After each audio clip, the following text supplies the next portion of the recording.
2022ला शिंदे 40 आमदार घेऊन शिवसेनेतून बाहेर पडले.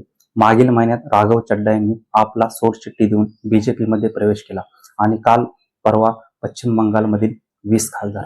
आणि सगळ्यांचं म्हणणं एक की आम्ही 2/3 आहोत.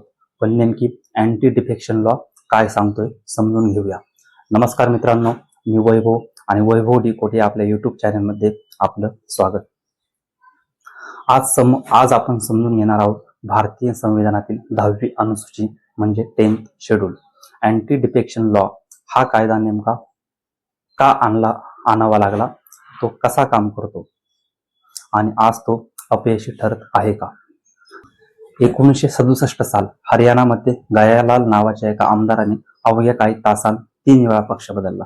सकाळी एका पक्षात, दुपारी दुसऱ्या पक्षात आणि संध्याकाळी पुन्हा मूळ पक्षात. यानंतर देशभरात एक वाक्य प्रसिद्ध झालं, आयाराम आणि गयाराम. याच काळात देशभरात पक्षांतराचं राजकारण वाढलं, सरकार पाडली जाऊ लागली, आमदार आणि खासदारांची खरेदी विक्री होत असल्याचे आरोप झाले. हॉर्स ट्रेडिंग हा शब्द भारतीय राजकारणात तेव्हाच रूढ झाला. मतदारांनी दिलेला कौल पैशाच्या आणि सत्तेच्या राजकारणात हळू लागला आणि म्हणूनच 1985 मध्ये तत्कालीन पंतप्रधान राजीव गांधी यांच्या सरकारने 52व्या घटना दुरुस्तीद्वारे संविधानात 10वी अनुसूची जोडली. यालाच आपण अँटी डिफेक्शन लॉ असे म्हणतो. या कायद्याचा उद्देश स्पष्ट होता, पक्षांतर रोखणे, सरकार स्थिरता टिकवणं आणि मतदारांच्या विश्वासाचं संरक्षण करणं. आता प्रश्न आहे, कोण अपात्र ठरू शकतो.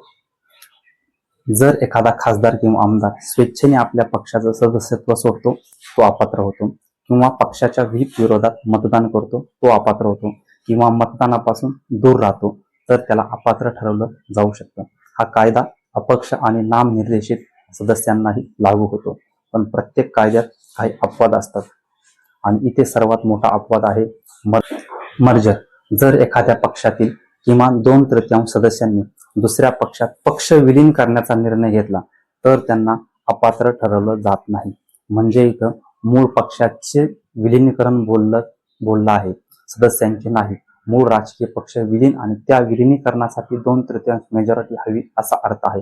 पण 2022 पासून याला कायद्याची पळवाट, किचकट प्रक्रिया, न्यायालयाचा कॅज्युअल अप्रोच, कायदेमंडळ, कार्यकारी मंडळ आणि न्यायपालिका हे प्रकरण चुकीच्या पद्धतीने हाताळत आहे आणि म्हणून अँटी डिफेक्शन लॉची चवच काढून टाकली.